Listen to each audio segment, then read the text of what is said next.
Abdullah has appealed to what he calls the argument from orthodoxy. Namely, if he can quote any Christian in all of Christian history who's not a heretic, we are bound to accept those interpretations, regardless of whether it conflicts with a clear statement of the New Testament. Now, none of us up here accept this method, so I don't know why you would expect Christians to accept this methodology. But if this, Abdullah, is the methodology you insist upon, and you say, well, any Christian who's not a heretic, you have to accept his interpretation of any New Testament verse, are you consistent with this? Will you accept the position of any Orthodox Muslim in his view of Islam? Let me give you a few quotes. Ibn Kathir, Islam's greatest commentator on the Quran, as you know, says, therefore all people of the world should be called to Islam. If any one of them refuses to do so, or refuses to pay the jizya, they should be fought till they are killed. Ibn Taymiyyah certainly is not a heretic, says, whoever has heard the summons of the messenger of God and has not responded to it must be fought. He's not a heretic.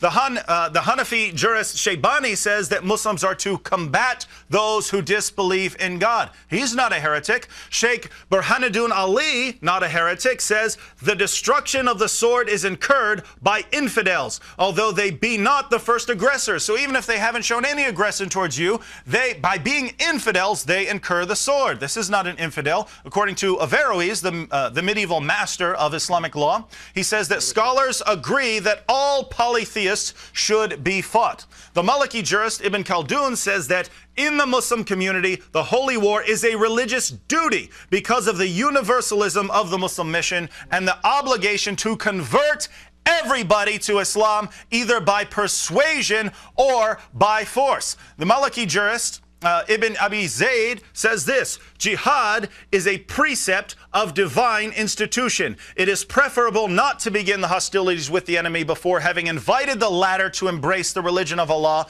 except where the enemy attacks first.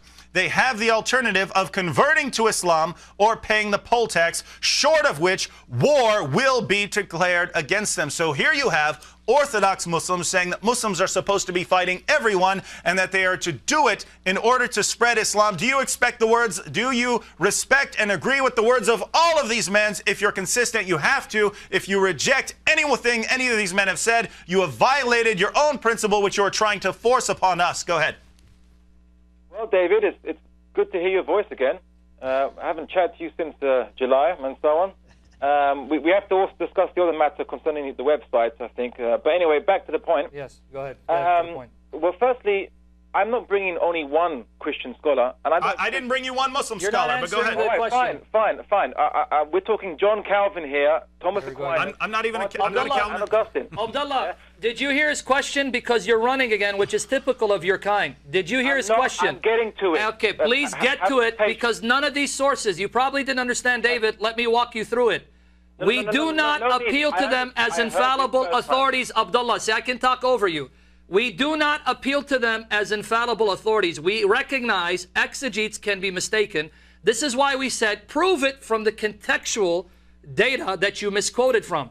And I was expecting better argumentation from you, but if this is your argumentation, please, when you come to America, you and I definitely got a debate. Now, answer his question. Since you're imposing that on us, do you accept it and admit that you need to be fighting and subjugating everyone?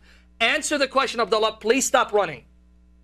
Okay, that's a bit of a lawyer's question because you're framing it. We use your frame. The quotes which he uses, the quotes which he uses, I agree on, but not the kind of way you spin it. So you spin it. The quotes have a meaning, and that meaning... Oh, the quotes have a meaning, but Luke 14 didn't. Not the way you Very spin consistent. It. Go ahead. So, wait, you would agree, you're saying you agree with the quotes and not the way I'm interpreting it. Just tell me how you would interpret this statement. Therefore, all people of the world should be called to Islam. If any one of them refuses to do so or refuses to pay the jizya, they should be fought till they are killed. If anyone refuses to become Muslim or refuses to pay the jizya after being called to Islam, you should fight them until they are killed. Give me your interpretation of this verse.